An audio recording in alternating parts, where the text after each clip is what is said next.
بسم الله الرحمن الرحيم. الحمد لله والصلاة والسلام على رسول الله وعلى آله وصحبه ومن والاه. أما بعد، أعوذ بالله السميع العليم من الشيطان الرجيم من همزه ونفخه ونفسه. بسم الله الرحمن الرحيم. رب اشرح لي صدري ويسر لي أمري واحلل عقدة من لساني يفقهوا قولي. سبحانك لا علم لنا إلا ما علمتنا إنك أنت العليم الحكيم. اللهم لا سهل إلا ما جعلته سهلا وأنت تجعل الحزن إذا شئت سهلا.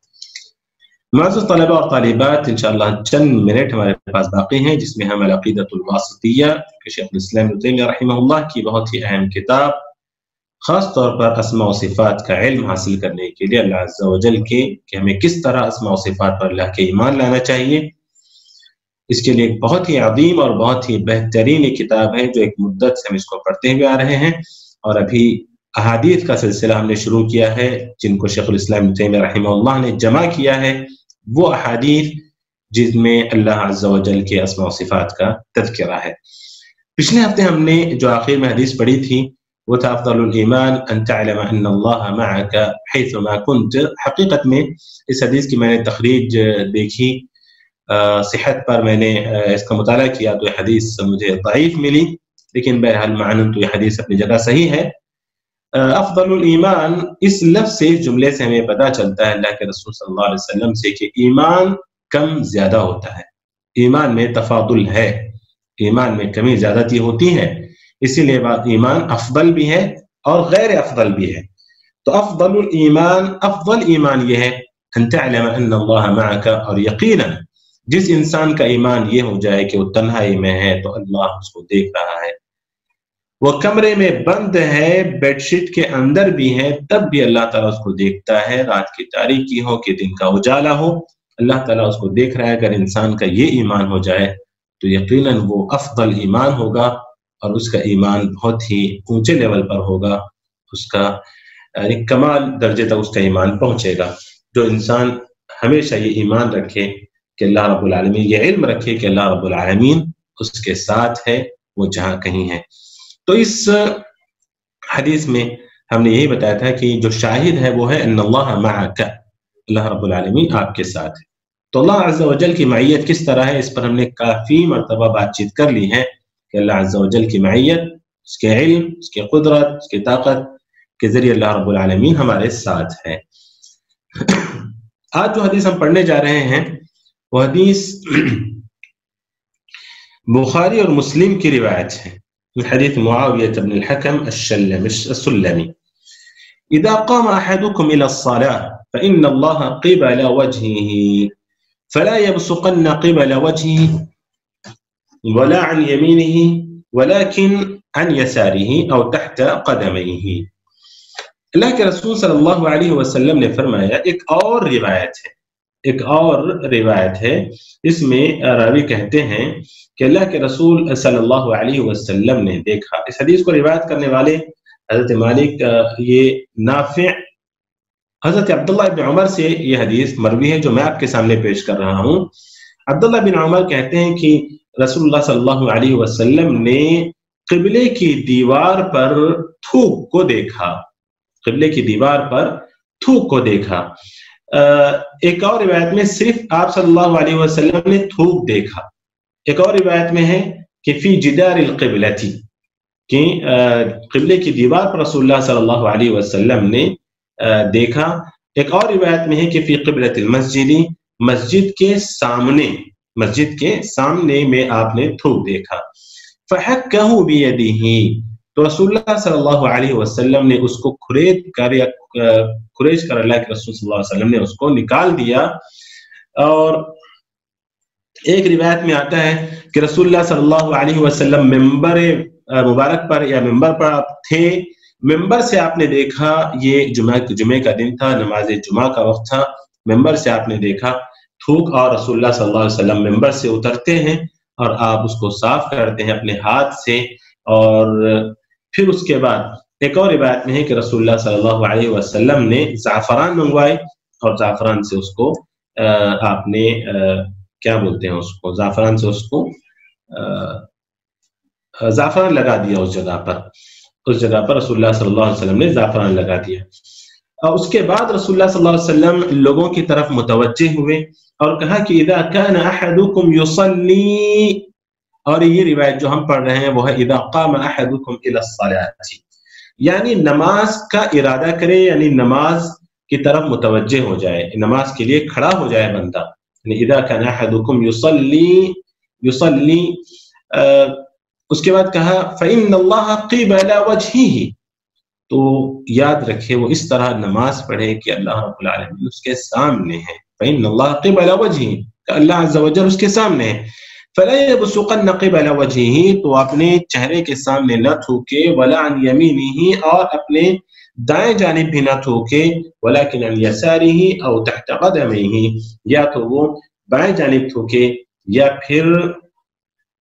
پھر اپنے پیروں کے تلے وہ تھوک دے. تو رسول اللہ صلی اللہ علیہ وسلم کی یہ حدیث اور اس طرح کی الفاظ کی تبدیلی کے ساتھ بہت ساری روایتیں ہیں، جو روایت ابھی میں نے عبداللہ بن عمر رضی اللہ عنہ کے آپ کے سامنے ذکر کی کہ رأى بصاقا في جدار القبلة فحكوا ثم أقبل على الناس فقال إذا كان أحدكم يصلي فلا يبصق قبل وجهه فإن الله قبل وجهه إذا صلى. تو رسول اللہ صلی اللہ علیہ وسلم نے سامنے تھوکنے سے منع کیا ہے قبل وجهه، اور سبب کیا بتایا؟ کہا کہ فإن الله قبل وجهه، کہ اللہ عز و جل تمہارے سامنے ہے، اللہ عز و جل تمہارے سامنے ہے، یعنی تمہارے چہرے کے سامنے ہے. اب یہ حدیث کو لے کر لوگ یہ دلیل پکڑتے ہیں اس سے کہ اللہ عز و جل ہر جگہ ہے کیونکہ وہ ہمارے سامنے بھی ہے. اب جبکہ اس حدیث کو بیان کرنے والی وہی ذات ہے جس نے کہا کہ اللہ آسمانوں میں ہے، اس حدیث کو بیان کرنے والی وہی ذات ہے جس نے کہا، جس پر آیت کریمہ نازل ہوئی کہ الرحمن علی العرش استوى.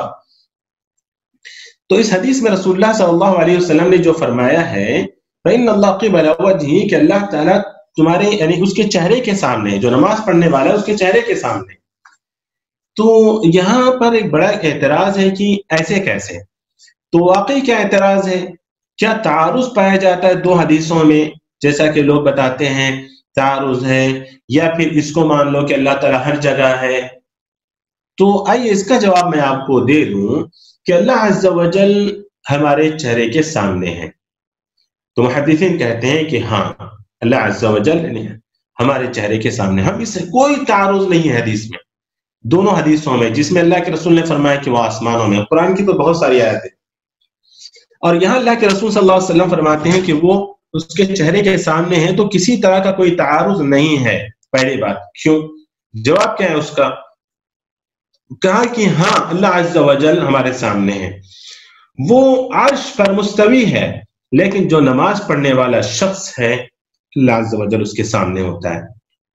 مثال کے طور پر ایک انسان چاند کو دیکھنا چاہتا ہے، تو چاند کو جب وہ دیکھنا چاہے، ایک میں مخلوق کی مثال دے رہا ہوں، وَلَيْسَ كَمِثْلِهِ شَيْءٌ وَلِلَّهِ الْمَثَلُ الْأَعْلَى، اگر انسان چاند یا سورج کو دیکھنا چاہے تو وہ اس کو اپنے سامنے رکھے گا؟ نہیں رکھے گا، ظاہر سی بات ہے رکھے گا. جب ہم کہیں گے کہ چاند دیکھو اس کے سامنے ہے، وہ دیکھ رہا ہے، سورج دیکھو اس کے سامنے ہے، حالانکہ وہ اوپر ہے.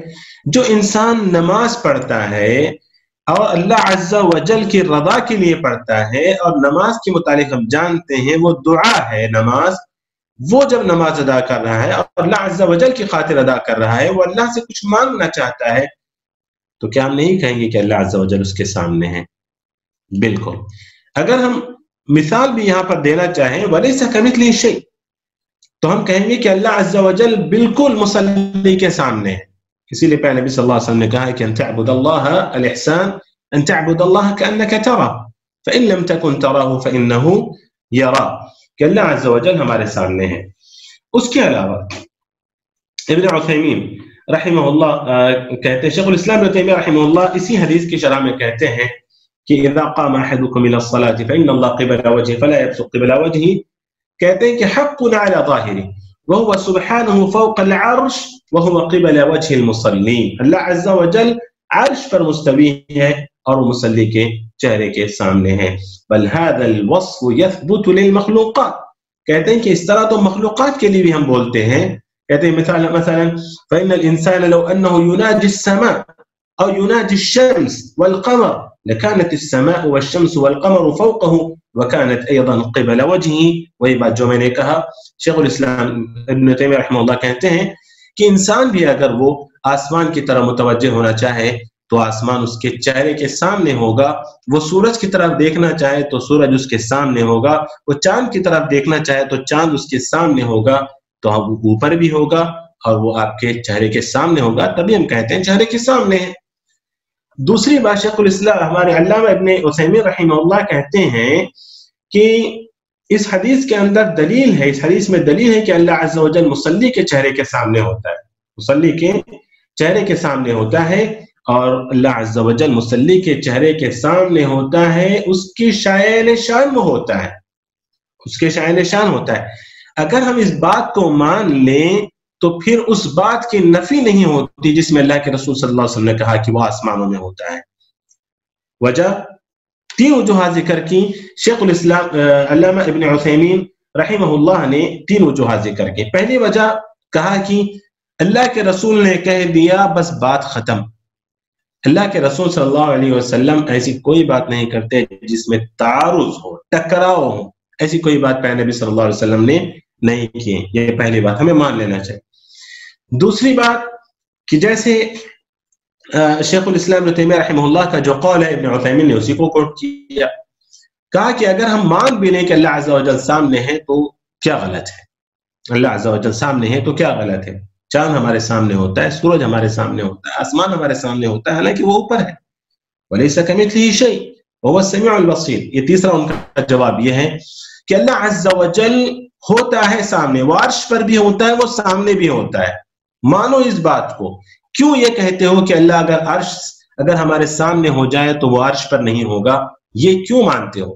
یہ تو تمہاری اور میری یہ صفت ہے کہ میں ایک جگہ سے ہٹوں تو وہ جگہ خالی ہو جاتی ہے، میں اس جگہ نہیں ہوتا.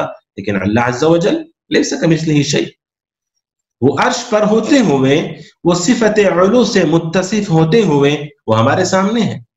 وہ آسمانوں پر، آخری آسمان پر اترتا ہے، وہ عرش پر مستوی ہوتے ہوئے.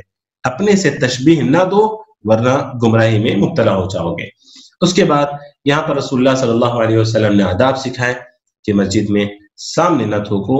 قبلے کا احترام بھی اس حدیث سے ہمیں ملتا ہے کہ احترام کرنا چاہیے، سامنے نہیں تھوکنا چاہیے.